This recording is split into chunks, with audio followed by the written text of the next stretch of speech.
Good morning, TBV, and welcome back, ladies and gentlemen, to another glorious morning edition of the Boxing Voice Radio. Thank your lucky stars. The good man above has awakened you this morning to go off to work. So get up, light that L, turn the radio on. You're now rocking with Nest GTO on Instagram and Twitter. And we had our listeners kind of complain, wanting a little bit more of this Thursday's and this weekend's action with Oleksandr Gvozdyk versus Artur Beterbiev, and the entire light heavyweight division. Right? I mean, it's gonna have one less champion come Saturday unless we have a bad scorecard or a draw. So, since this is the same division that also Canelo will be facing Sergey Kovalev in, it is becoming more and more interesting. Right? You have Canelo Kovalev in November. On the 2nd, we'll be live in Vegas for that. So definitely, if you're going to be in the building, get in touch with us. We will be performing the show live from Podcast Row, both Fight Night and Weigh-In. We had Dmitry Bivol put on a successful performance versus Lenin Castillo, freeing him up for whatever may be next.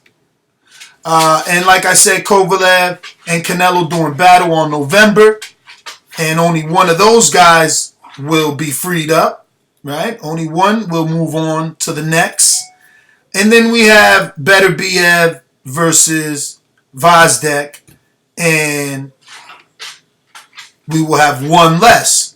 But my question is, who will be the number one even after all of these bouts take place?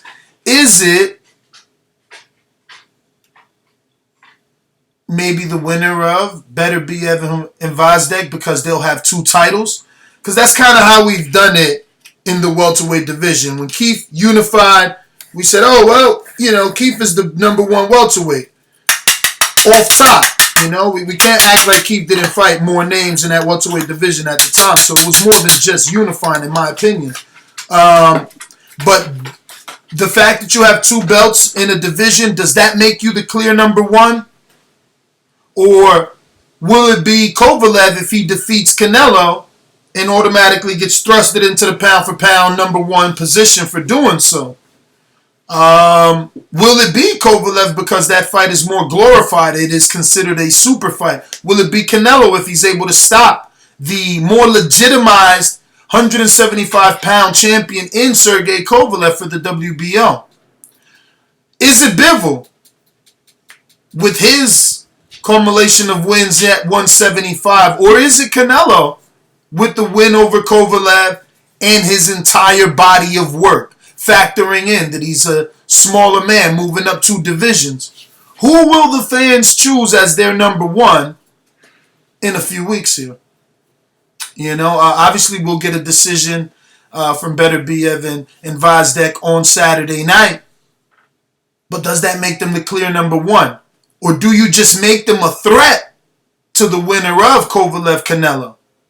Are they just a threat or are they number one? Are they the clear winner if matched up? If all the winners see each other, if the winner of Kovalev versus Canelo go up against the winner of Beterbiev and Gvozdyk, who are you picking? Who are you picking? Is Bivol the guy that can defeat all four men or the two men standing? I don't know. I'm going to ride with my boy Canelo. I think if Canelo can successfully get past Kovalev, it's sky's the limit.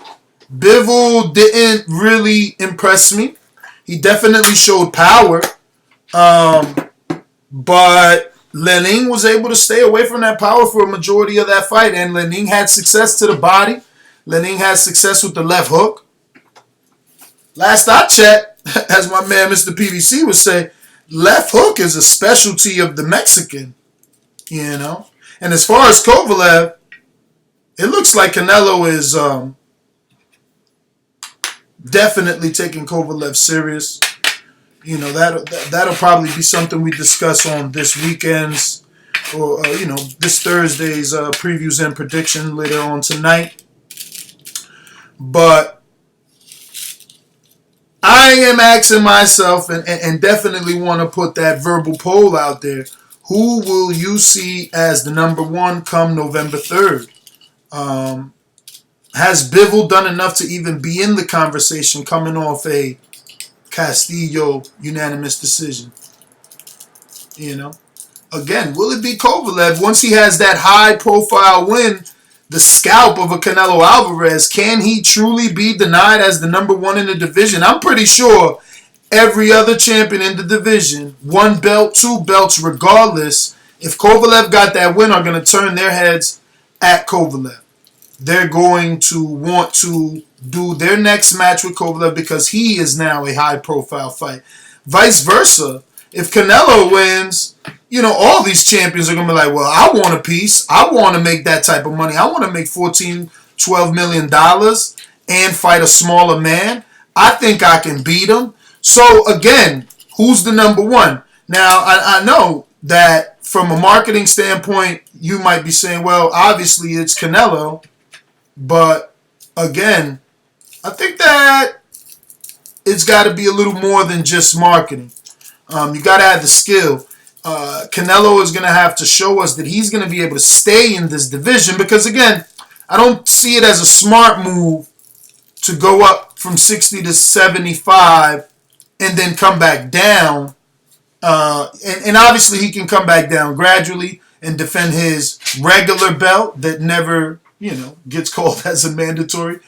And then come back to 60 slowly instead of a dramatic drop from 75 to 60. But again, I just see very few men with options, and being the number one in the division has to do with that, right? Like at welterweight, people argue till their face turns blue about who's the number one. Is it Manny Pacquiao with a win over Thurman at 40, showing that age is nothing but a number? Is it Thurman with the unification over Porter? Or is it Terrence Bud Crawford, the dark horse that people like to give the advantage over other welterweights based on eye tests, based on what they see him do in the ring? So, I mean, being number one doesn't necessarily mean everyone believes you will beat everyone. Being number one can mean you're the big fish, like Earl says. Being number one can be, being Manny Pacquiao, where you have options to choose between fighters. Being number one can be being the draw, being the super fight, the fight that everybody will somehow, some way at the negotiation table be submissive just to make that fight. So that's my question. We've had Kevin from Chicago and quite a few other people wanting us to kind of get into this fight a little more, this Beterbiev Gvozdyk. But my question, when that was brought up was like, yo, who has Beterbiev beat? Who have these guys beat? Now I know, Gvozdyk definitely holds the legitimate win. He definitely holds the legitimate. He said, "It sound like I'm performing this from my toilet. My mic doesn't sound good, or is this guy just being a dick?" But Gvozdyk definitely has the most legitimate win at 175, being Adonis Stevens. Even Kovalev avoided that fight, and Kovalev lost the more legitimate win that would have been arguable, and that would have been Andre Ward, even though he was moving up. Everything that he done, some people, they're saying it sounds like I'm using my... Oh, you're right. Shit, man. What's up with that?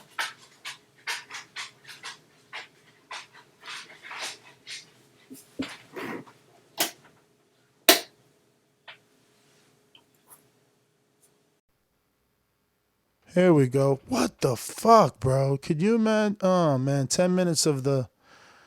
Thank you, Big Nick. I definitely take that back.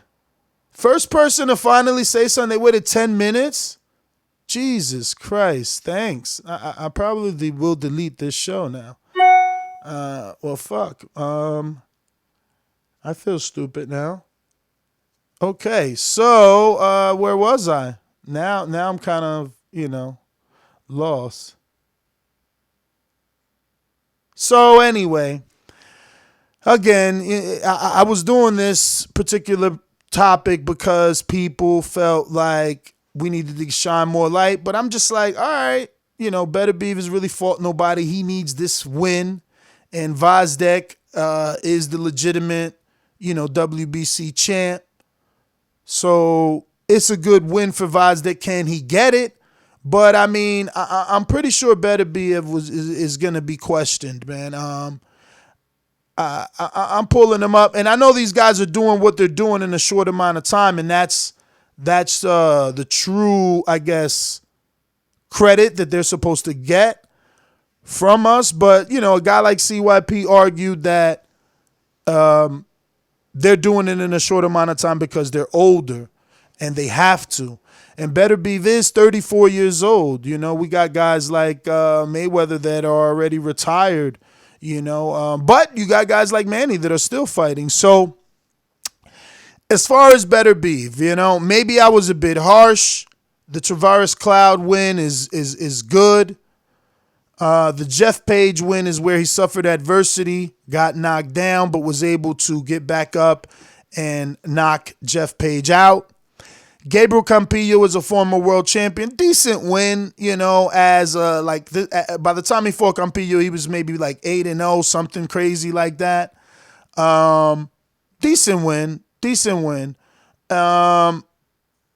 Then he's got about 3 straight nobodies. Alexander Johnson, Ezekiel Madera, and Isorio Periauto. All nobodies. Enroy Coling was actually ranked high in IBO and a few other sanctioning bodies, but we had never seen this dude before, and he got starched. He was knocked out as well. Then he fought Callum Johnson, where Callum Johnson also put him down, and that was a domestic level UK fighter. He's known for putting up a good fight, but I don't think Johnson holds any, marquee win, believe it or not. Again, just a good fighter, and that's about it. He's got the Shawnee Monahan win, but again, Monahan, you know what I know, so So then he's got the Hot Rod win, which is a decent win. He just beat Hot Rod. It's Hot Rod's last performance. Now, Hot Rod gets his cachet for, a split decision loss in an 8-rounder with Marcus Brown, where people thought he should have won. He hit the canvas in the first round, but then Brown hit the canvas in the 6th round. A lot of people at the Barclays thought that he won that fight.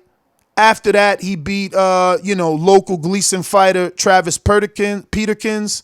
Good win. Then he kind of went on his hiatus after that. He took 2 years off, got married, had a kid, all that good stuff. Came back in 2018 with 2 fights.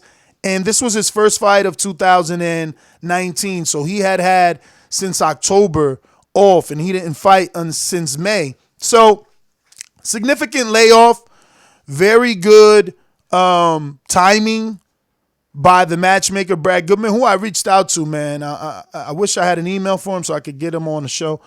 But, very good matchmaking, getting Hot Rod off of a layoff, and Beterbiev gets him out of there. I thought Hot Rod would present some sort of test. He didn't. So Beterbiev has a decent resume for his 14 fights. And you got to factor in, he's got all 14 by knockout. But, again, Gvozdyk is the first elite level fighter that he's going to face. And I say elite because Gvozdyk beat the man that was the man. So Oleksandr Gvozdyk will be the first elite level fighter that he fights. So much like other fighters that we see, they fight and they look good like Golovkin, and then they face the elite in their division and the knockouts stop. Max on Boxing, Max Kellerman actually spoke about Golovkin and how people have to reassess Golovkin's career. And it's funny because he's saying what we've been saying. We've been saying that ever since he stepped up to the elite, the knockout stopped. Yeah, Steve Rose and Vanez, that we not counting that. We counting no knockout on Jacobs, no knockout on 2 Canelo fights, no knockout on Derevchenko. That's what we counting, And finally, Max Kellerman is saying what the fans have been saying. We've been wanting them to fight someone. And this is the good thing in these two guys. They're going in there versus each other, and we'll get a clear winner. But I don't think we get a number one based off this. Again, Beterbiev is finally stepping up to the elite level, whereas Gvozdyk fought and really, convincingly won against Adonis Stevenson. So that doesn't mean that Beterbiev can't rise to the occasion and get on this level. But if he loses, how much credit is Gvozdyk going to get 2-3 years from now when no one can pronounce none of these fucking names, People already don't remember Tavares Cloud. I give Cloud and Bernard super credit for that. But they don't remember him. They damn sure don't remember Gabriel Campillo, and if they do, they only remember him being knocked out. Who the fuck is Jeff Page? Ezequiel Mardena, Isorio Perialto, who is going to remember these names in 5 years? So again, Gvozdyk is on the better end of this fight. Not only that, he's with Teddy Atlas. We know Teddy is a very meticulous trainer. And with all the talking that he does, he likes to be right. So, he really gets involved with his fighters. Just don't forget that many years ago, and I know a lot of you did already forget, but many years ago, Teddy was with Alexander Povetkin when he was undefeated, and he stopped dealing with Povetkin because Povetkin wanted to A, take a fight that Teddy thought he wasn't ready for, and B, only train in Mother Russia. And Eddie, I keep calling him Eddie, but Teddy had commitments to ESPN, so that, relationship was severed. But now Teddy is with Oleksandr Gvozdyk, and I guess most known in this generation for Timothy Bradley. I know he'd done some work with Mike back in the day.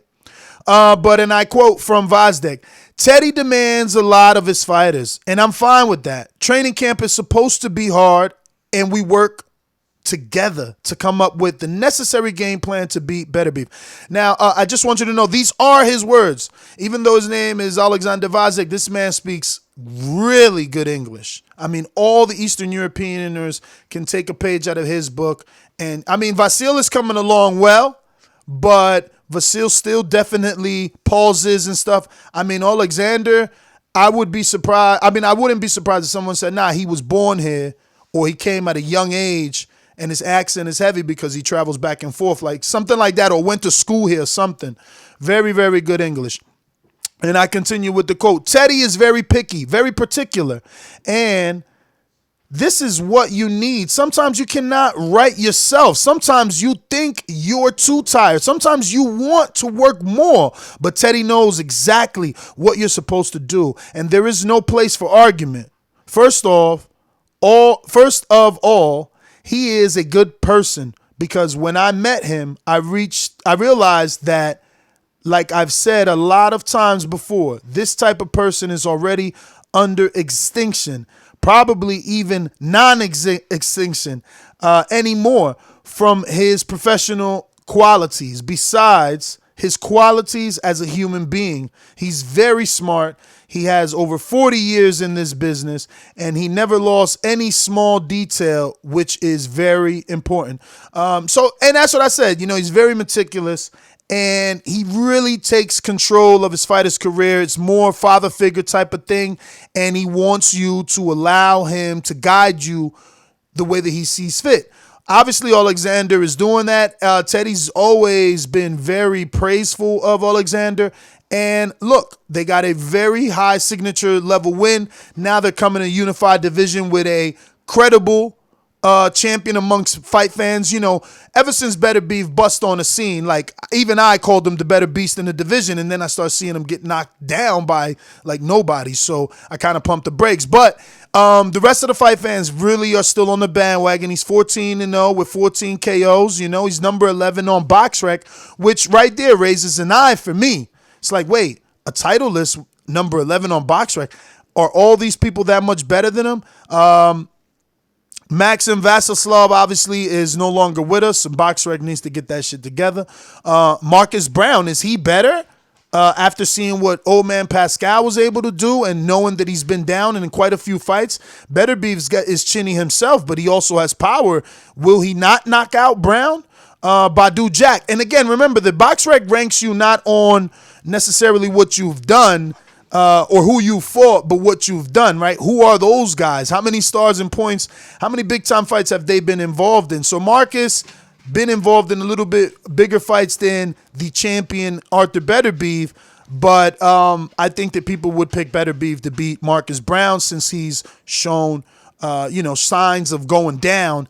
They'll probably think Beterbiev can keep him down. Badu Jack at number 8 and John Pascal at number 7, who are now fighting each other on the Gervonta Davis undercard December 28th. Gervonta Davis versus Yurokis Gamboa. Jesse Hart, with no real wins in that division, is at number 6. And Gilberto Ramirez, also no wins in that division, at number 5. But again, these guys have been involved in big time fights versus each other. ESPN fights, television fights, top rank fights. So BoxRec gives you points for that. So these two men who have just moved up from 68, ranked above more credible names in the division like Joe Smith. Anthony Yard, I wouldn't say more credible, but definitely a long time 175-pounder, and at least should be given some sort of respect on these rankings. Then you got Eldelir Alvarez, who's coming off of the loss to Sergey Kovalev, still ranked at number 4 with no title. Bivol number 3, and then Oleksandr Gvozdyk and Sergey Kovalev number 1. And again, number 1 not being skill, number 1 being points, but let's just be clear. Gvozdyk has 660 points, and that's because he beat the man that beat the man in Adonis Stevenson, so he gained a lot of points for that. Sergey is above him by almost 145 points at 805, and that's because he's been involved in plenty big-time fights.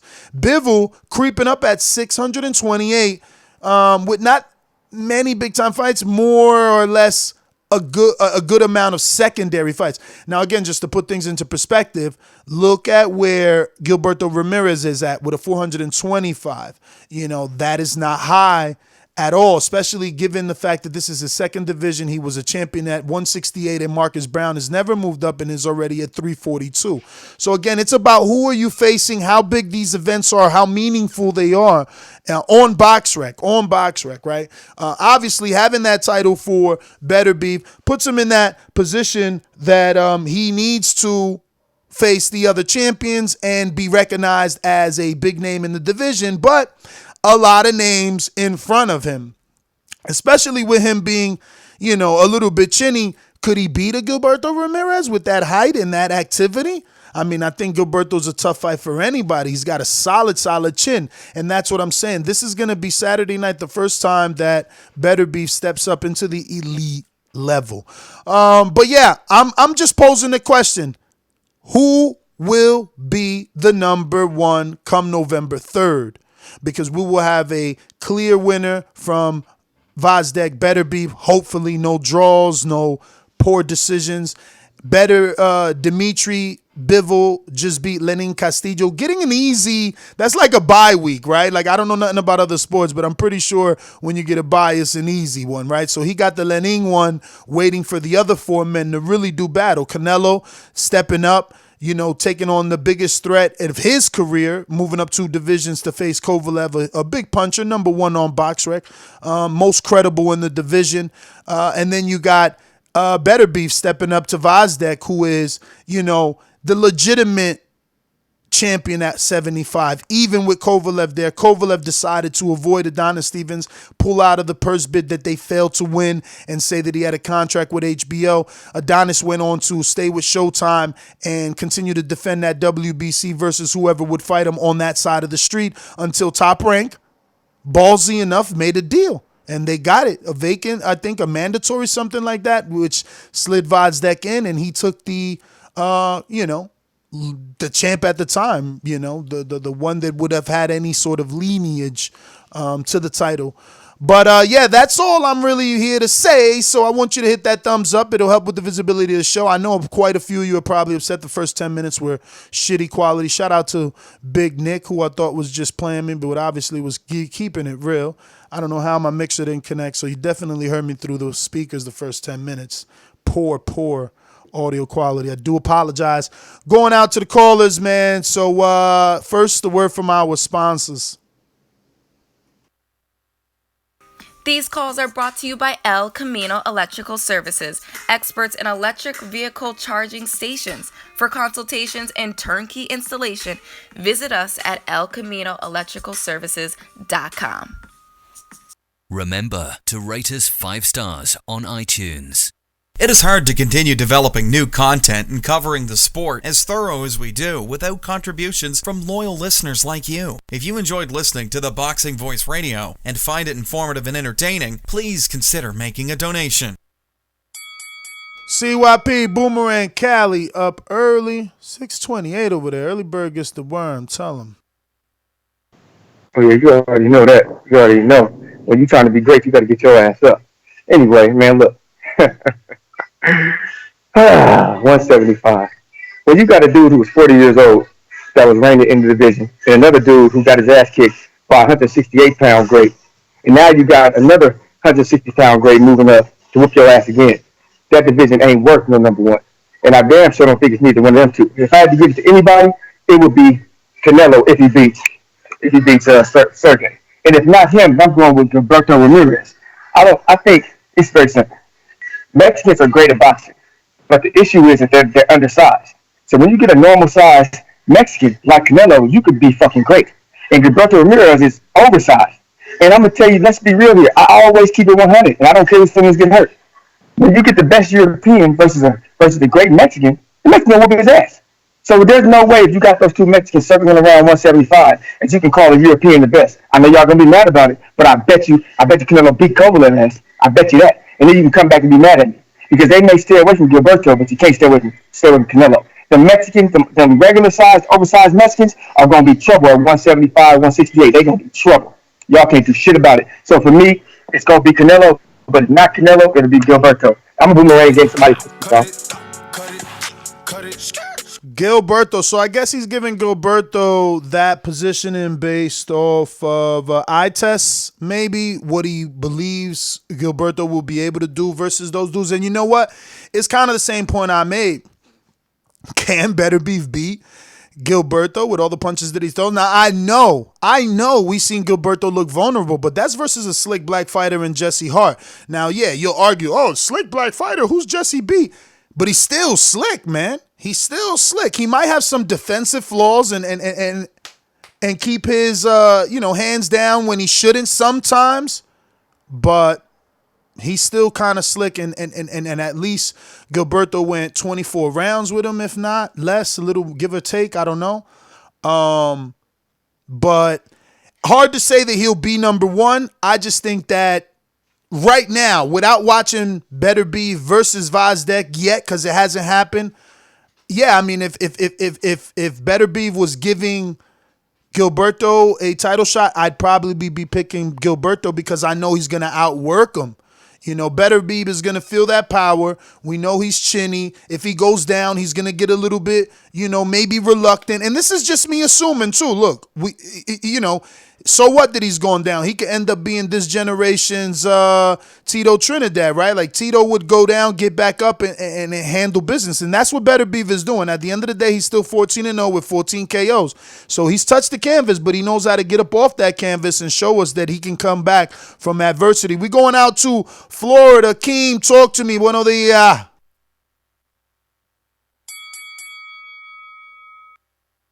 Took my little analogy, man, with the Tito Trinidad. That's what I was about to say about Beterbiev. That's kind of who he reminds me of, because Tito is my favorite fighter ever, but he was known to get dropped, but get up and handle business, like you said. And that's what I've seen Beterbiev do. I've only seen him fight like twice, and I feel like both times I saw him fight, he got dropped, but he got up and won the fight.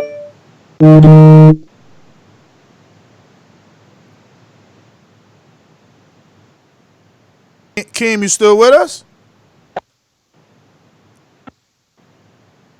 All right, I'm going to come back to you, champ. You're going to get a free boomerang because something definitely went wrong. We're going out to California. Donald in Richmond. Talk to us. Yeah. I think Beterbiev will probably win. I know Beterbiev. That dude hits hard, and he doesn't have no stamina issues. I was actually at the fight when he fought that guy Rico for the vacant IBF belt. And I thought he wasn't going to stop the dude, but he stopped him in like the 12th round. So I know his power does carry late. He didn't look like he was tired when it got to the later rounds, like around 10, 11, and 12. He didn't look tired at all, and he got that dude out of there. I think Gvozdyk will give him some boxing problems a little bit, but when Beterbiev lands those shots, that dude, he cracks, man. When he was hitting that dude when I was there, it's like you can hear the punches. He cracks pretty hard. He actually stopped Gvozdyk in the second round in the amateurs too. So I see why he. November 3rd, champ. November 3rd. Who's gonna be your number one? Who do you see being the number one in the division November 3rd? I think Beterbiev will win the fight. I don't know because we still have to. If Beterbiev wins, then I still have to see him with Bivol. And, there's still some more fights to be made from there. I can't really give a number one yet because there's still going to be some more fights need to be made. And then, so you saying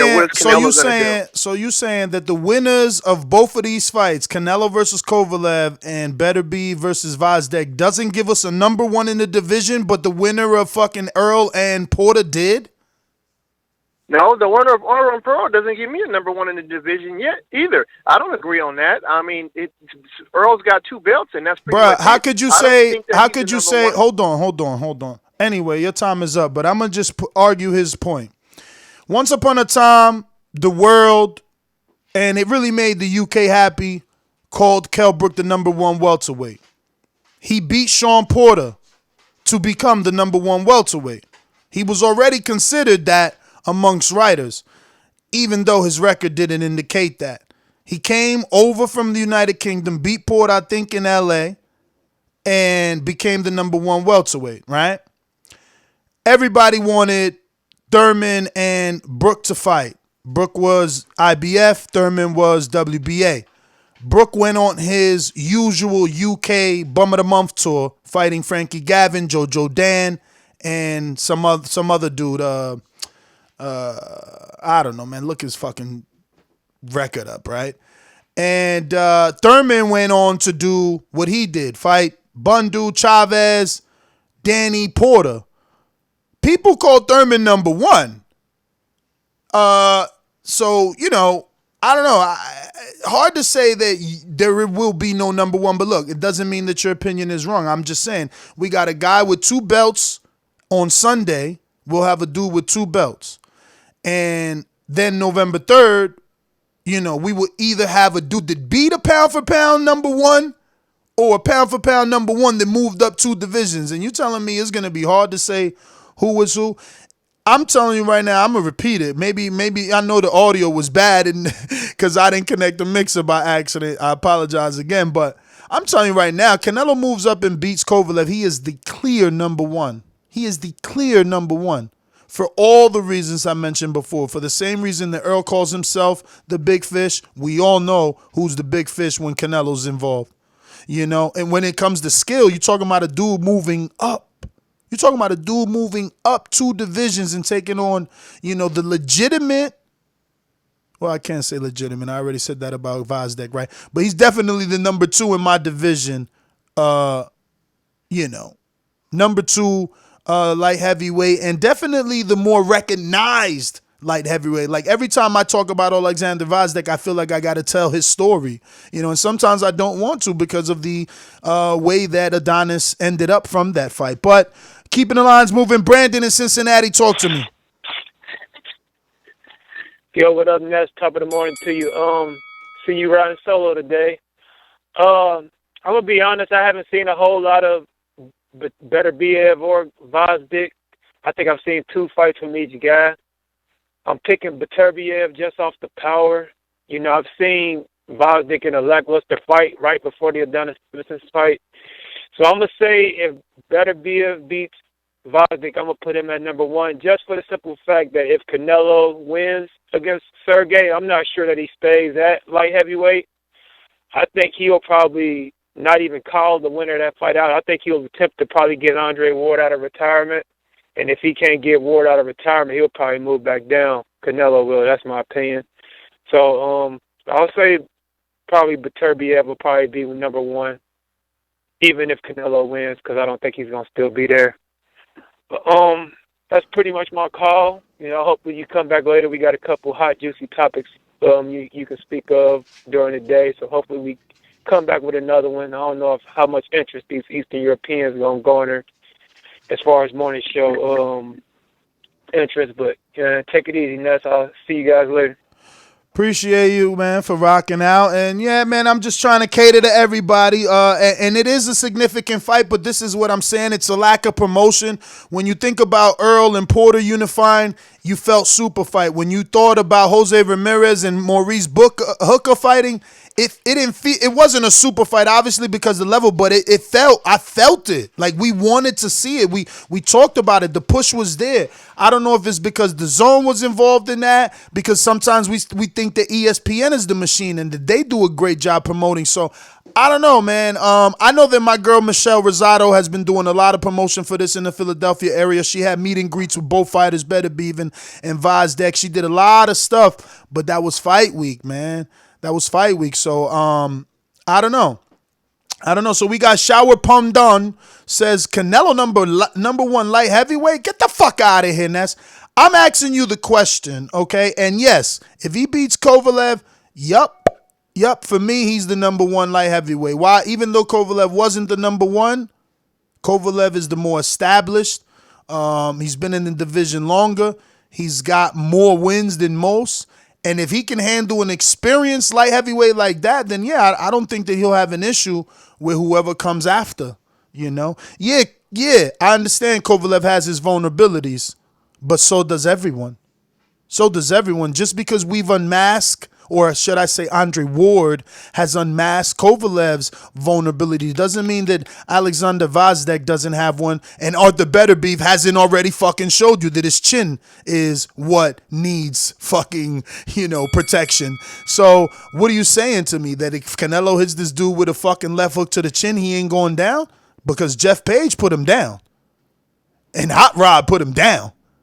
Canelo is leaps and bounds above those men. You guys got to stop with this shit. There's so much hatred for Canelo, man. I don't get it. Joshua in New Orleans, man, talk to us. Hey, man, kill all that hatred shit, because your narrative is diluting the boxing fans. Canelo is an overhyped Mexican with a large following. But Canelo been ducking certain fighters in his style for years. He's been ducking Dmitry Andrade for the last 5 years, never fought any of the Cholos, never fought any fighter to get on their toes except Mayweather, and you saw what happened in that fight. Austin Trout was a debatable fight. I did feel like he beat Austin Trout. He lost to Lara and got the victory, and to this day, Canelo only matched up against certain style fighters to make him look a certain way when he really ain't that. So all this shit.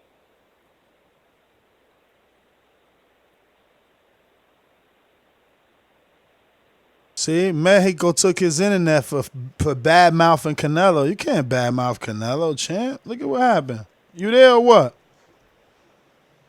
New Orleans ain't even rocking with you, man. New Orleans like, yo, don't do that to Canelo. Look, and he totally dropped off. We got Davidian.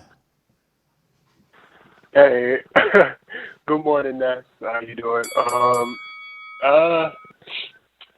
The only one out of the light heavyweights, like the only one I really don't know, but I'll know tomorrow. But is Beterbiev. I don't really know. I've only seen highlights of him. I mean, I know he can crack, but I'm not sure. I mean, I have followed Gvozdyk. I like Alex. I don't know. All these dudes are pretty good, and I am high on Bivol too. I like Dmitry. They're all smart. They all can like crack. So it's hard for me to pick a number one just yet, but it's out of them and Kovalev and Canelo.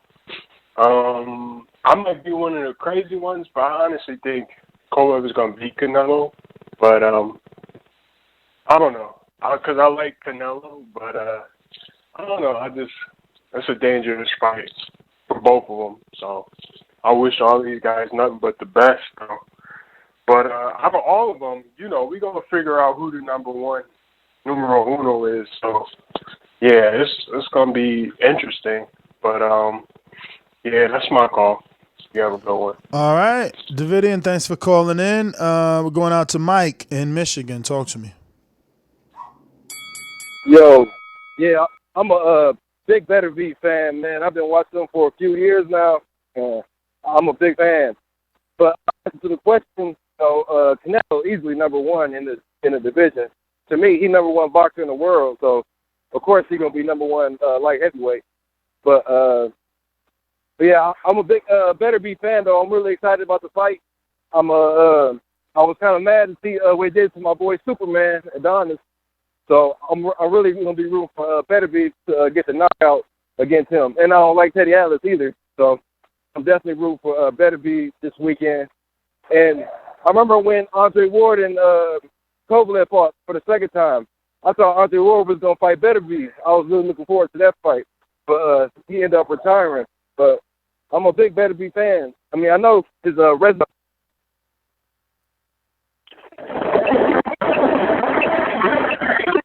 Mike. Oh, man. You wilding right now. Your Bluetooth was headset must have disconnected. Rick in the ATL, talk to me. What up, Nestor? Buenos dias. Kicking it in this traffic. ATL man. Traffic on point today. Glad we can have a show going for you, man, and keep you busy in that traffic. Yeah, I was like, I got to call the show today. So I think Canelo keeps improving. I think he looks great. I think light heavyweight's too much for him. I think he's not cherry picking because it's dangerous.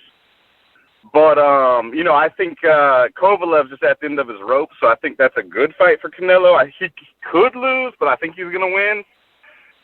To be fair, I don't know much about Teddy Atlas's guy and Beterbiev or whoever, but Bivol to me looks good. And I thought he didn't look bad against this Castillo guy or whoever it was he fought last time. I thought that guy was just better than people gave him credit for. He was big, he was tall, he boxed well, he was tough. But I don't think Canelo can take a Bivol. I think the size will show up with a skilled guy like that. Anyhow, that's my call, champ. Enjoy your day. Thank you for calling in, Rick. We're going out to Checkmate Boxing. Talk to me. Yo, what's up, man?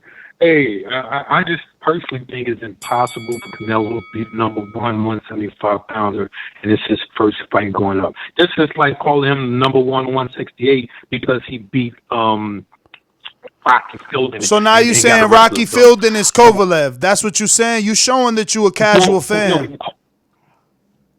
Are you going to let me finish my call? Because whenever I talk and then you start talking, you'll cut me off. And then you take my name off your list. So listen, this is the thing here. First of all, Canelo is the king of catchweight. Canelo, this is not a catchweight. This is not a catchweight. There's not even a rehydration clause. Okay, my point is he picked him. Everybody knows Kovalev is vulnerable. He's, you know what I mean? He's a worn old lion. It's not like he's fresh at the top of his game. Canelo picks and chooses. Did Kovalev not just beat a young, hungry lion? Lions in the camp. Yeah, did Kovalev almost get knocked out by a young, hungry lion with no experience? No. Kovalev is born. Anybody with experience and toughness and game will beat Kovalev. So why only a first ballot Hall of Famer and one dude who we eventually lost did it then? Like I said, he's an old worn lion. Maybe those things took some things out of him. He's Bro, you got more excuses, man. You got so many excuses right now, man. No, I'm just calling. You get so passionate and going down the wrong lane. Impossible for Canelo to be number one in his first fight at 171. Checkmate. At 175. Yes, who is the number one then? I said I'm giving you my opinion, but I'm asking the question. The title's asking the question. Canelo versus Kovalev, Beterbiev versus Gvozdyk. Dmitry Bivol got his fucking win. Who will be number one on November 3rd? Who's number one in your eyes? Don't worry about me. Don't worry about me. You calling it worrying about how Canelo can't be number one. That is who I'm going to put number one if he beats Kovalev. Who are you putting number one? Well, Bivol is probably the number one right now. How the fuck is Bivol number one? What's his marquee win? Are you giving him number one based off eye tests? Okay. Well, you asked them, what is Beterbiev's marquee win? He ain't got one. I just talked half an hour about him not having one. So none of them have them. Yes, they do. Yes, they do. See, this is why I can't be giving you all this extra time, because you need to be listening and learning instead of talking. You crazy. We already went through it in the morning. Gvozdyk has the marquee win. Gvozdyk has the legitimate win over Adonis Stevenson, the man that Sergey Kovalev ducked. That's who is the number one in the division. Kovalev is the clear number two and most fucking the one with the longevity. He's a 3-time champion in that division, and you over here, man. You know I'm not gonna waste a breath with you. I'm gonna keep the calls moving because there's people waiting and they gotta go to work. Jay Will, talk to me in Ohio.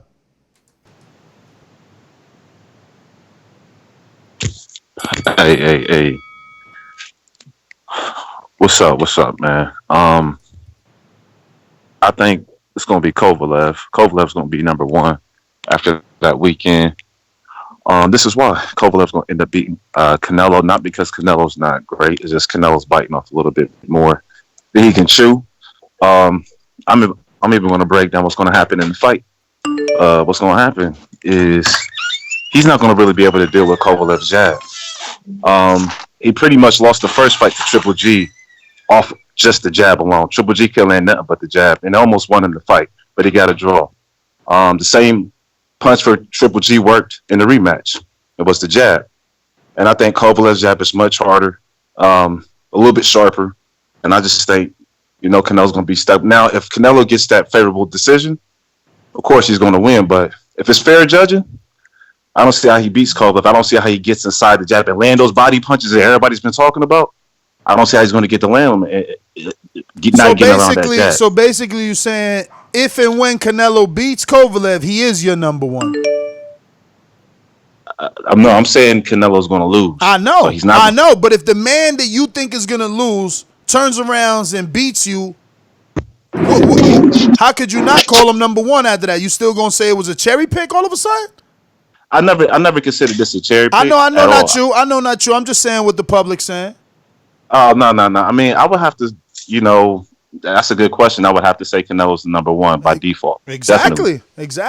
Now, I just want the record to note, thank you for calling in. I just want the record to note that he did not pick the winner of Gvozdyk and Beterbiev, who are going to be two titleists. And that's what I'm saying. Like, sometimes it's more about who you beat rather than who you fighting. Let's see here. Doom. Jesus, LA, talk to me. I agree with you, man. I have Canelo. I agree with what you just said right now. It's who you fight, not who has the titles or who wins titles and stuff like that. If Canelo could pull this off, he's for sure going to be pound for pound king, hands down. And Teddy Ellis, man, fuck Teddy Ellis. He's stuck in the past, yo. All he does is bash fighters right now, and all he does is bash Canelo. Like this was stuck in the 80s and 90s. Yo, he needs to get with the times. It's about to be 2020. Yo, he does is all he does is diss fighters and everything about boxing right now. So fuck that old fuck. That's my call. All right. I wonder what Teddy Atlas said about Canelo, but that's what it's going to take. I'm right. I'm not sitting here telling you that Canelo's going to beat Kovalev and he's going to fight the rest of the 175-pound division easy. I'm telling you, if he beats Kovalev, I see him being able to beat the rest of the 175-pound division. That doesn't mean he's going to fight them. You know, it's up to Gvozdyk, Beterbiev, and Bivol to get out there and make it happen. Now, Bivol at least has already been doing it, and so has Dazn. You know, so at least he has a head start on the rest of these guys. Let me go out to alumni caller. Dollar D Beyonce production. J Hardcore Boxing. You don't know shit about boxing. Boxingwoods.com.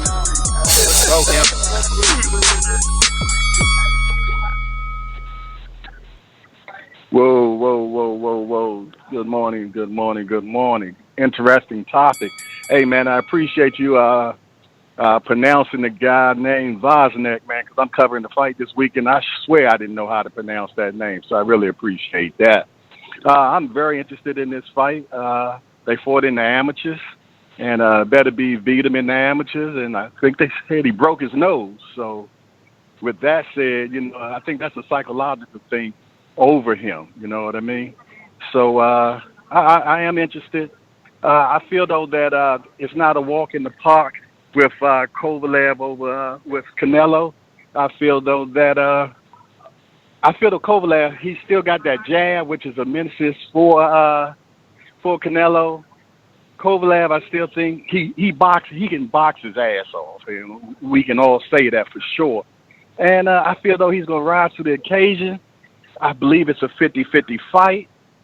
Who would be number one in that division? I believe the winner of these two fights tonight will be number one.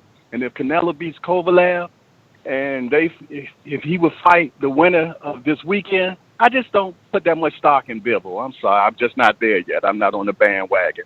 I feel, though, that the winner of this fight and the winner of the Kovalev fight, if they end up fighting each other, that would be the king of the division. And that's pretty much it. I love the boxing voice. Always keep smashing that like button, no shoplifting, and keep the train moving. It's Jay Hardcore, and I'm out of here. Jay, man, thanks for calling in, and keep us posted, man. You're covering the fight. Let us know if anything, you know, worthy happens out there. We got Stunner in New Jersey. Talk to us. Salute TBV. What up? All right, I'm about to drop some cold hard truth. All right, first off, Beterbiev broke Gvozdyk's nose in amateurs. He already beat Kovalev twice, but you have the nerve to get on here and say if Kovalev manages to beat an older, or if Canelo beats an older version of Kovalev, he's number one in the division. It's nonsense. You're talking about everything other than bro. What you talking is nonsense. How you gonna bring up the amateur record of a fighter and that means something in the pros? You're kidding, bro. What amateurs means, if I'm better than you at the age of 17, then we grow into our adult bodies. You don't think I'm still going to be better than you? Like, no, I don't. I think that the dude that turned pro first, I think the dude that turned pro first and had world level experience first, has done bigger fights first, is probably going to be better. Yeah, but first, you don't carry that energy when you talk about Lomachenko. You're not consistent on that front. How? Right? How? So second of all, how Lomachenko's fought better opposition than Beterbiev. What you talking about? You sitting here glorifying Beterbiev. Lomachenko's fought better opposition. Simple facts. Beterbiev is on the fucking bottom of the totem pole when it comes to the light heavyweight division. Fucking Bivol might have a better resume than him, and he started later. So the last thing I'm going to say is this. Like I said, Gvozdyk already beat Kovalev twice. He already knocked out and broke Gvozyk's nose. And also, let me throw this out there. Based on amateurs, Korobov already knocked out Danny Jacobs. So guess what? Man. If Charlo beats Sergey Derenchenko, he would have beat two people better than the people on Triple G's resume. So, man, amateurs don't mean shit. Danny beat fucking Crawford in the amateurs. Danny beat Crawford in the amateurs. Nobody picking fucking Crawford to lose to Danny. That's a dumbass fucking logic right there, bruh. Mikey beat fucking Crawford in the amateurs, or rather backwards. You know, like, come on, bro. Amateurs, this guy is crazy. Yo, you can tell you ain't never even seen an amateur fight. You just count amateur records. Go to an amateur fight, bro. Majid in Florida, talk to me.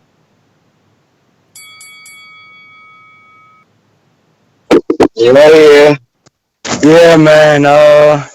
I'm going for Beterbiev to win that fight, but about that damn Canelo and Kovalev, I think that Canelo just going to get the fuck out the way till Kovalev gas a little bit, then chop that body up and get him the fuck out of there.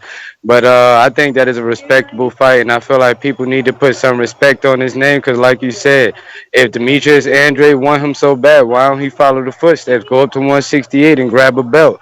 Get yourself some better bargaining chips. But I feel like if they ain't doing that, they ain't doing nothing but bitching and crying like little babies and get all Canelo dick, and that's all I got, man.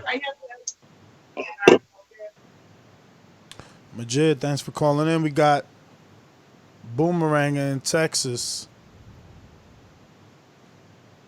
JD, motherfucker. There's a lot of things I like to move, so just try to get on my game on boxing. I don't know why they gonna call me, but I'm a 54 pounder. But I have a brother that's at 160. Yo, damn, Sean Porter also beat Usyk in the amateurs. He beat Danny Jacobs in the amateurs. Yo, I shit. think Jacobs will spark Sean Porter right now. No. Sean Porter about to go fight Usyk for his mandatory shot so he can get a shot at AJ next. Thanks, Stunner. Fucking weirdos. Nah, don't get too fucking happy, Ness. Whatever, champ. I take on all comers. Best at 175. Fuck out of here, man. He ain't even the best at 160. Until he beat everybody at 160, that's when he'll be the best at 160. So when Broner skipped the whole 140 and became a champion at 47 and then fought Maidana. Yes, listen to me. When Broner skipped 140, beat Malignaggi, and then fought Maidana, had he won, was you going to say he wasn't the best at 47 because he skipped everybody at 40? Because he ain't fight Danny at 40? Come on, bro. That logic is crazy, man. You get judged on what you do. Crawford was at 40. No.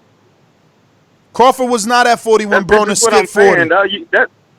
Crawford was not at 40 when Broner skipped 40. No, he wasn't. Danny was. Champ, stop it. So what, you saying Crawford was at 135? Definitely. Okay. So he still wouldn't even been the best at 135. You see what I'm saying? You're talking like a casual fan right now. Who? Until you beat everybody in that weight class, that's when you're the best. You see what I'm saying? People just, hey, listen, man, at 147 right now, just because Spence beat Porter don't mean he can beat a Keith Thurman. You know what I'm saying? It don't mean he can beat a Crawford. Yo, listen to what you're saying. Listen to what you're saying. That we gonna shame, let's say Regis Prograis for dropping his belt and deciding to fight Crawford. Knocks out Crawford. He ain't gonna be considered the best at 47? Or what you gonna say? He ain't did shit at 40, so he can't be the best at 40. Like, your logic makes no sense, bro. Just stop it. Bro, all I'm saying is until you do it, until you beat everybody in that division, because Styles, we all know Styles makes fights. Bro, you ain't gotta beat everybody in the division.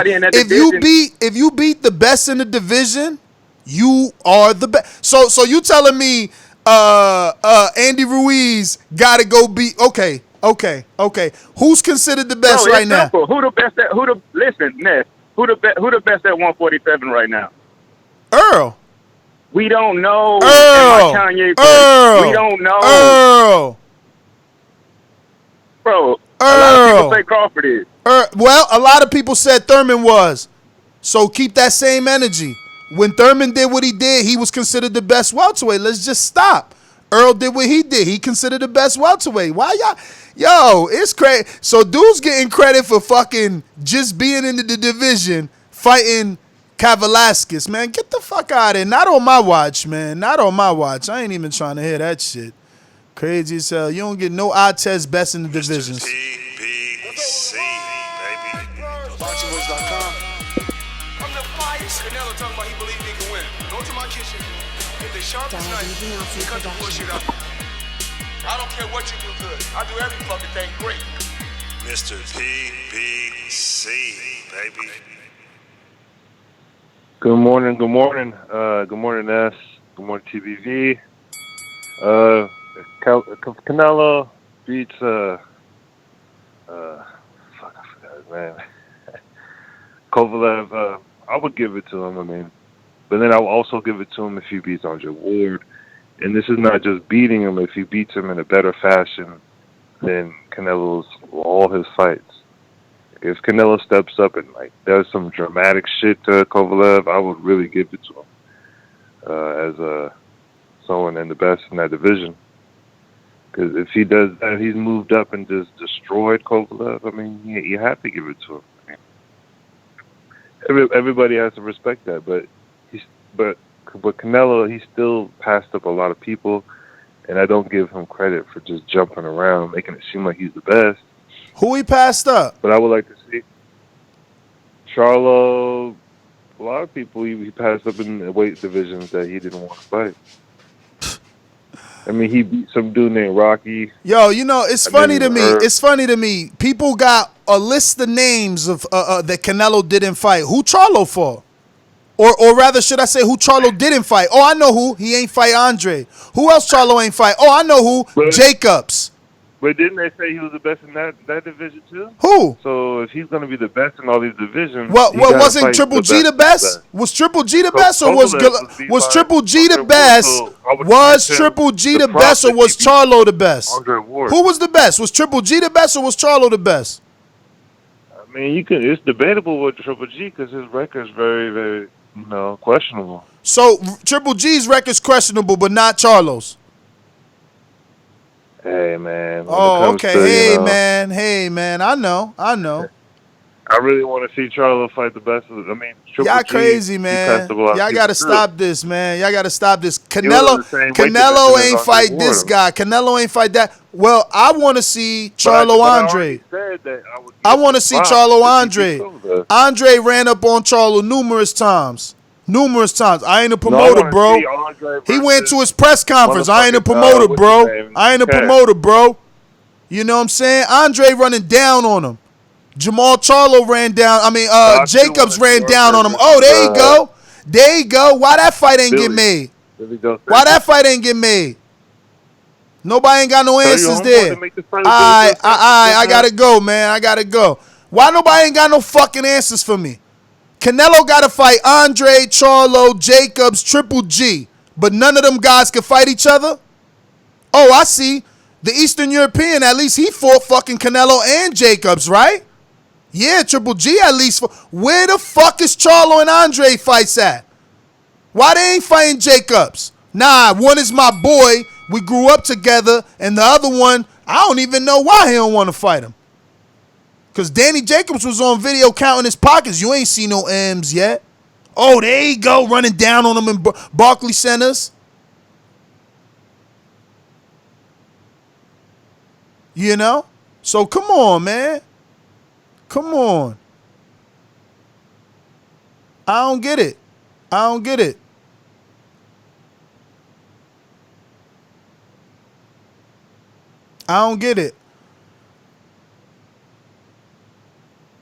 I don't understand why Canelo got to go above and beyond. Canelo got to do everything. He got to fight everybody.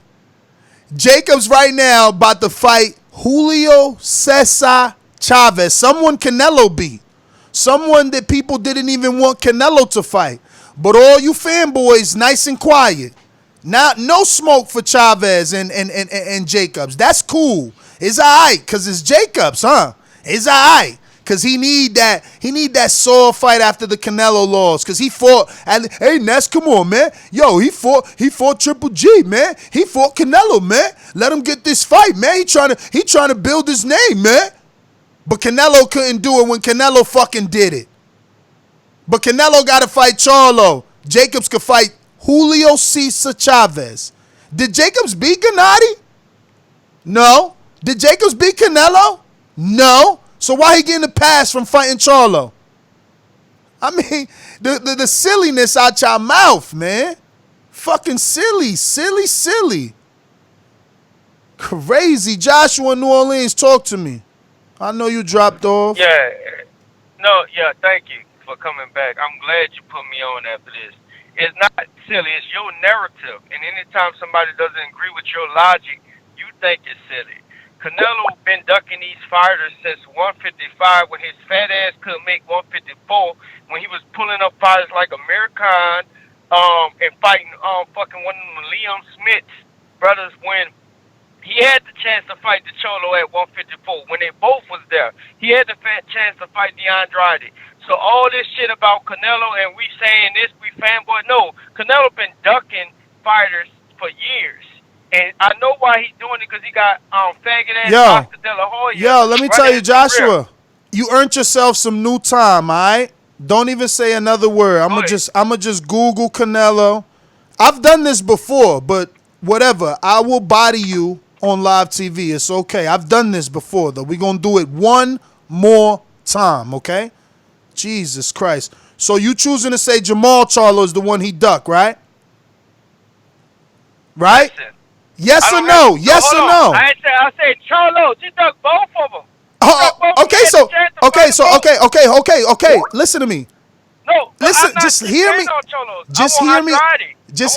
Fine. I need dates. When was he supposed to fight? Dates. Yes. When did you think? Yes. I'm in a listen. What? I'm in a truck driving right now. Okay. I'm only giving you my opinion from what I've been watching. And I want your detailed opinion. I want to know, when did he duck Jermell Charlo, the 154-pounder? When? Tell me. When he was at 155 fighting at a catchweight. Okay. He could have fought any of them Charlo brothers at 154 when they was both there. But I'm not even on the Charlo brothers like you just said. They've been ducking Andrade, and I agree with you on that. When Andrade pulled up on him, and Jamal said, "I'm not a promoter," I seen all that. My call been and my energy been towards Andrade because I felt like Andrade was the best at that weight division from 154 and then 160 moving up, and he been ducking Andrade the longest because just like you pointed out when he went for Liam Smith for that title at WBO. But when Andrade had that belt, he ain't want no spokes of the WBO. That's all scripted. The dude been a scripted fighter. He only fights certain type of styles because he know he can't deal with Andrade style. Maybe the Jamal style. He may have a better chance against Jamal. I don't know. But the point is, you can't get this dude all this credit and this recognition when he only fighting certain type of fighters. Okay. And then Canelo. How many world champions? How many world champions Jamal Charlo fought? Jamal Charlo has had a hard time fighting. How many world champions? How many world champions has Jamal Charlo fought?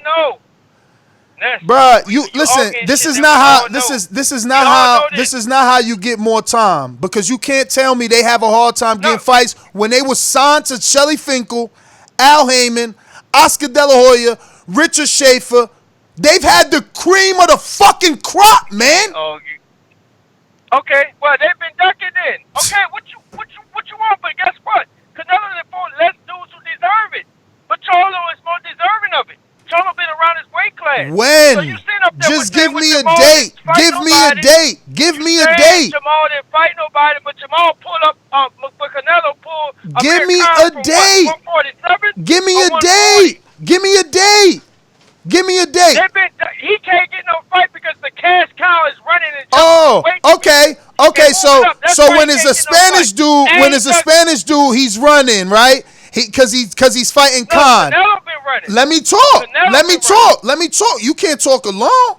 When it's Canelo, he's running because he's fighting Khan. But when it's Earl bringing up Mikey, hold on. Hold on so your energy could be the fucking same, because I know you celebrated when Earl did his pay-per-view. But remember, Ness is the one. Man, you know what? All right, you win, I lose. But everybody know this. He brought up Canelo fighting Khan. So, yeah, that was booed. I even booed it. I said, yo, that's ridiculous. No way, Jose. But I was the same one that said, yo, Earl, no way, Jose, when you brought up Mikey. But that's the difference. When he fought Mikey, oh, it's a super fight. It's a super fight. Oh, super fight. Super fight. Super fight. They wasn't talking that Crawford shit then. Or that Porter Danny shit then. Nah, super fight with Mikey. But when motherfucking Canelo does it, he cherry picking. He ducking. So Earl wasn't ducking nobody? He wasn't ducking nobody. Nah, you know he wasn't ducking nobody. Ain't want to fight Earl. Ain't nobody want to fight Earl, man. Ain't nobody want to fight Earl. That's why Mikey fought him, because ain't nobody want. Man, get the fuck out of here, man. They fight who they pay. They fight who they pay. You see Kovalev got 14 million. Who he fighting? Canelo. It's who you pay. And if your team ain't paying, they don't believe. Simple as that. How long y'all gonna watch boxing to understand that? I see they got Shakur Stevenson in a fucking vacant title shot. They couldn't have swerved away. They could have swerved. We seen other fighters like Anthony Yard say no to mandatory shots. Anthony Yard strategically waited for the right mandatory shot. He said no to other eliminators and shit like that, didn't he? Yes, he did, Ness. Preach, Ness. Yeah. But when they believe in you, they believe in you. And they believed in Lomachenko. That's why I got all them fucking names in like 14 fights. You know what I'm saying? They believed in him. A little slightly different than this Beterbiev resume, ain't it? Beterbiev had a slightly different career, didn't he, right? How many promoters he signed to before he got where he at? Come on, man. Let's stop acting like y'all funny. I'm telling you. CYP, man, come on, talk to me, man. Man, we need Micah Doomy on the show, because I'm getting sick of you and your self-proclaimed victories. Like that shit is starting to get weird. Not stupid, but weird. All right, well, pick a fight. Pick a fight and let's do it. Which is the argument that I'm losing? We all know these are facts. When he was at 154 fighting Amir Khan and Liam Smith, everybody always wants to fight Canelo. So to say they don't want to fight him, we all know they want to. Okay, so they want to. But people say Andrade was Charles running from Andrade. You know, he offered him a fight in November 2014. I was reading an article from Dan Rafe on ESPN.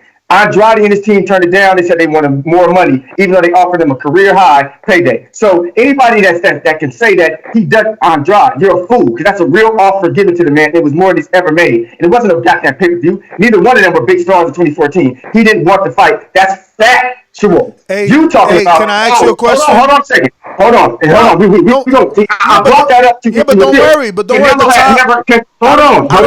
I'm just trying to let you know. I don't even have the time. I'm letting you know that Canelo has never made an offer to any of the Charlos or Andrade, like Charlo made to Andrade. You see, there's no real offers made. So for you to say, oh no, he ain't running from him. He ain't never even offered them, but he offered Liam Smith. He offered Rocky Fields. He moved up Amir Khan. He don't even offer these dudes. And then he dropped his WBC belt with dudes in line to fight him at the next division. These are facts. You can claim victory all you want to. I'm not a Canelo hater. I like Canelo, and I had him in my pound for pound number one until the computer law situation. That's facts. I like the dude. I watch all his fights, but the computer law shit needs to be addressed. Him dropping the WBC belt to Jamal needs to be addressed. These are facts, my man. You can give opinion all you want to. All right, so you want to pick a time to tell me when he ducks someone, please, instead of just yelling things. If you dropping the belt, right? Say if I'm coming franchise champion, that has nothing to do with not fighting a dude. So why you ain't offer this man? Why haven't you offered him? But you can offer Jaime Munguia. You can offer Jaime Munguia. But you can't offer Charlo, who actually, he has fought dudes who have lower fan bases. He has fought dudes who do the worst numbers. But you can't offer Charlo. You want to ignore this fact that Oscar De La Hoya's biggest losses come to black fighters, and he is managing the next superstar Mexican. That comes into play. You're not a manager or a coach, so you don't think that way. But managers and coaches think that way. Oscar De La Hoya does not want to lead him into the same path that he went until he has to. He doesn't have to because he's a cash cow. He can avoid who he wants. But to drop your belt and not even offer a man, but offer other dudes is dunking. That's how it works. He's highly ranked. He's highly ranked in the dudes he's offering. Jaime Munguia got an offer. Jaime Munguia got an offer. And Charlo never did. Come on, man. All right, so I'm sorry, ladies and gentlemen. I let him rant because I was Googling because we all know that there was an offer to Charlo. So I'm just finding that Dan Rayfield definitely spoke of that on his article. In the meantime, Stainless, talk to me while I keep doing my Googling here. Straight to the point for those with attention deficit. I'm so repetitive, so I gotta repeat. Stainless from the streets to the deep. I'm coming with that heat. All you need to know about me, I'm coming with that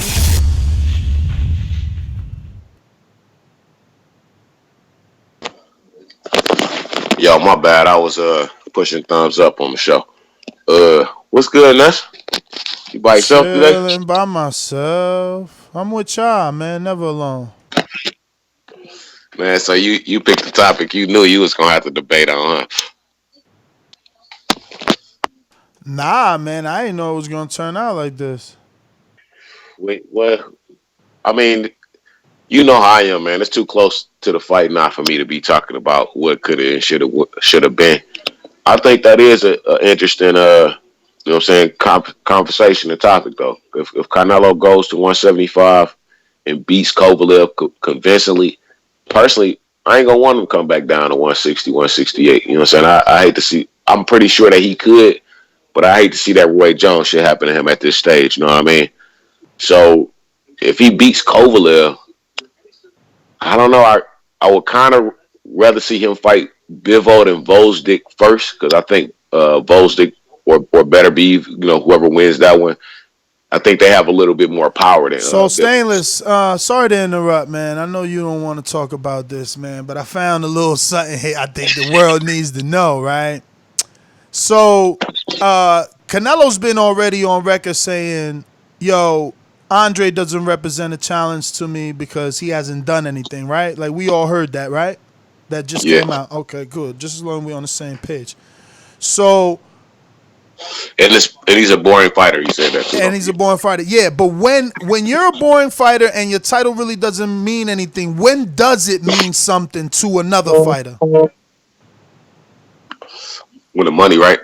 And what else, though? Obviously, money's always part of it. When you a boring fighter and your belt don't really matter? No, when does it matter? Even though you're boring. Even though you're a boring fighter and you don't represent a challenge, when does your belt matter? I'll help you. We taking too long. Unifying undisputed, right? Unifying and undisputed. Now, for some people, they look at it like, yo, like Charlo, right? He's obviously saying to himself, why am I going to unify with Andre? He ain't done shit. You know, that's the same thing Canelo saying. Why am I unify with Andre? He ain't done shit. Again, but, you know, check let this me interrupt out. you for a second, though. Mm-hmm. That's the better fight, man. Like, I know everybody keeps saying why Canelo ain't fighting Andre or Charlo. Man, I hate to do this to everybody, but why they ain't fighting each other, man? That's the better and the bigger fight at this point. Y'all both fighting nobodies or people with names that really don't register or have significance. At least Canelo, even though we didn't want him to, stepping up to fight Kovalev. You know what I'm saying? Like, Drade and Charlo had a room now to fight each other. No, Mr. CYP tries to win the argument. He think he won the argument because he said that Andre had a contract but backed out of it.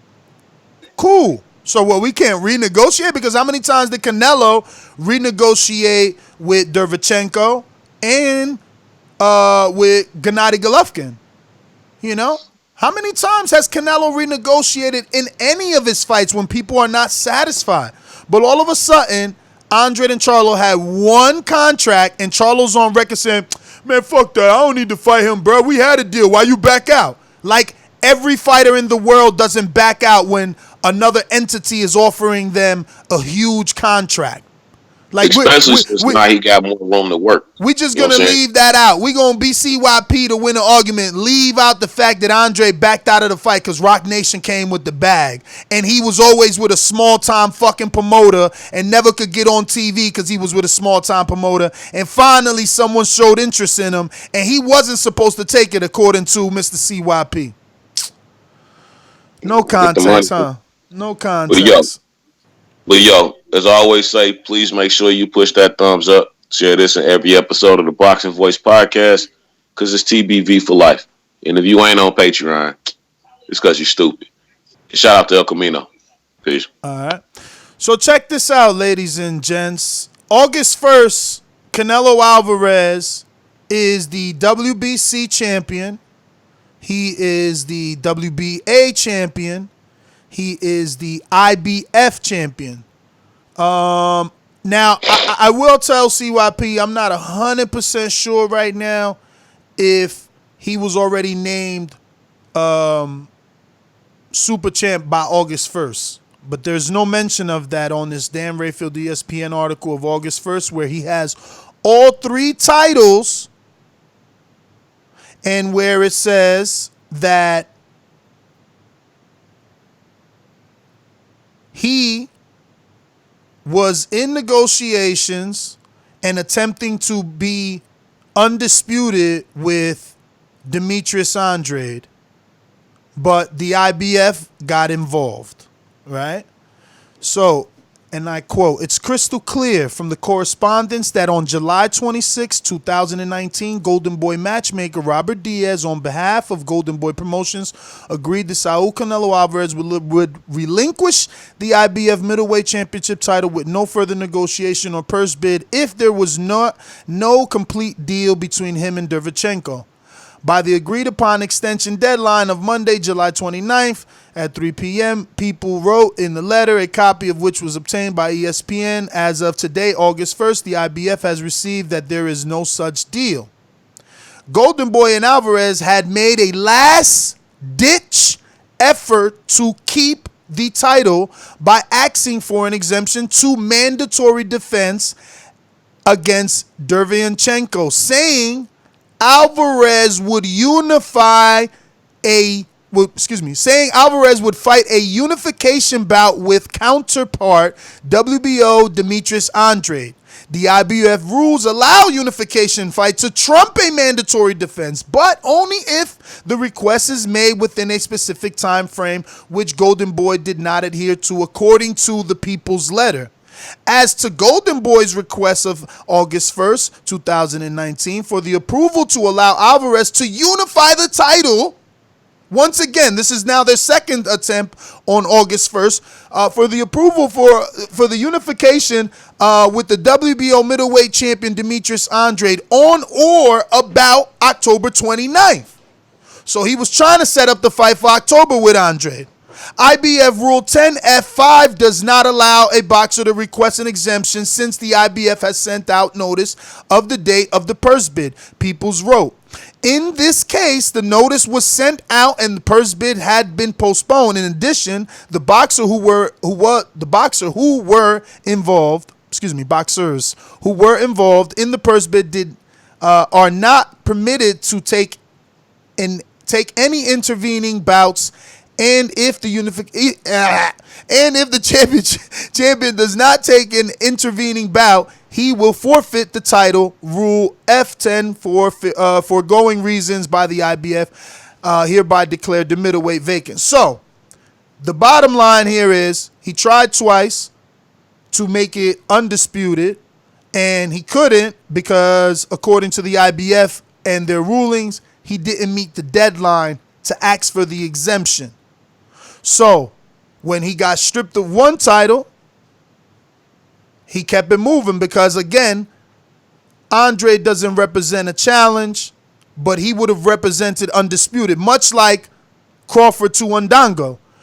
I guarantee you, none of us would have wanted to see Crawford Undango if if Crawford was just the WBO and Ndongo was just a mandatory defense or just a voluntary defense.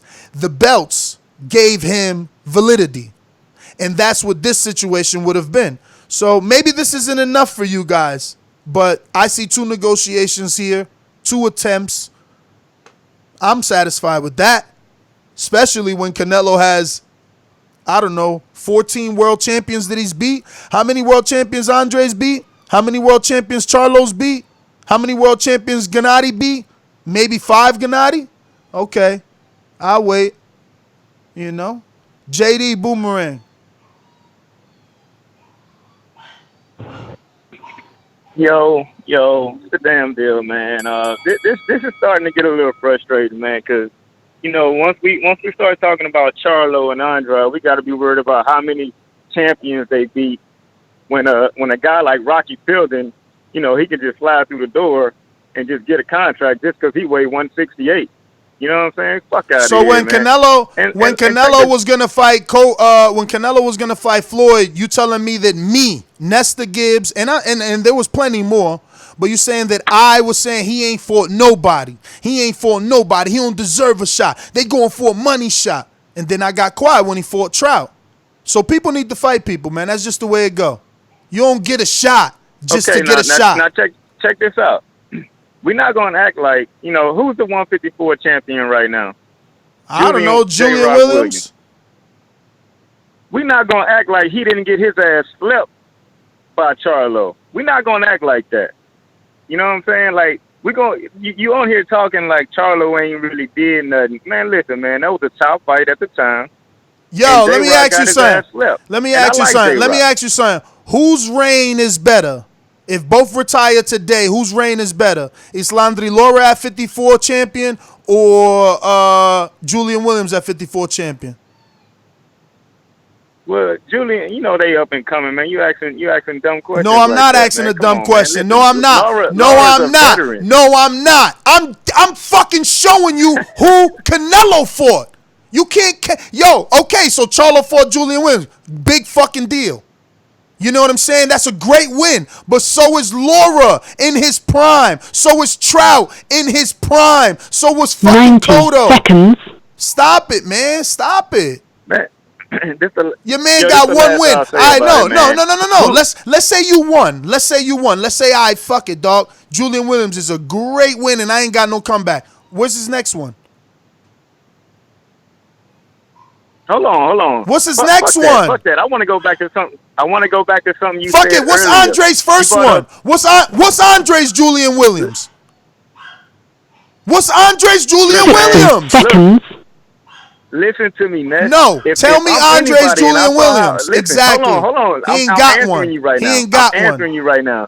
You know how highly respected J-Rock is around the boxing world? Everybody respects J-Rock, right? They know he got boxing skill. If I see J-Rock get flipped like that by a dude named Charlo, why the fuck would I send him a contract? Why the fuck would I send Charlo a contract? All right, brother. You're right. Like Canelo didn't see Gennady Golovkin sleeping people the way that. First of all, stop telling people a lie. Julian Williams wasn't slept by Charlo. You're lying, okay? You're a big fat liar. He got up from the uppercut. He got up from the jab. You lying and you fucking lying. Unlike Gennady, who was sleeping motherfuckers. Gennady slept Rubio while your boy Anthony Durrell went 10. Gennady slept fucking Stevenson while Terriano took him a decision. Plenty of fucking other middleweights took him decisions. Okay? Gennady slept Gil. Taking a punch, he slept Gil. Let's stop. You want to talk about let's stop lying. Let's stop lying. So he's ducking Charlo, but he ain't ducking Gennady. No. CYP gonna tell me tomorrow, yeah, he ducking Charlo and not Gennady, because Gennady just a European and Charlo slick back fighter. Man, get the fuck out of here. So Laura ain't slick? He ain't black enough? Trout ain't black enough? Floyd ain't black enough? He been ducking Styles. Meanwhile, he fought all them southpaws. Listen, man, that's GTO, Instagram and Twitter. I can't kill you every day. Yeah, I'm taking this self-appointed victory. Mr. CYP, that's how I do. Peace.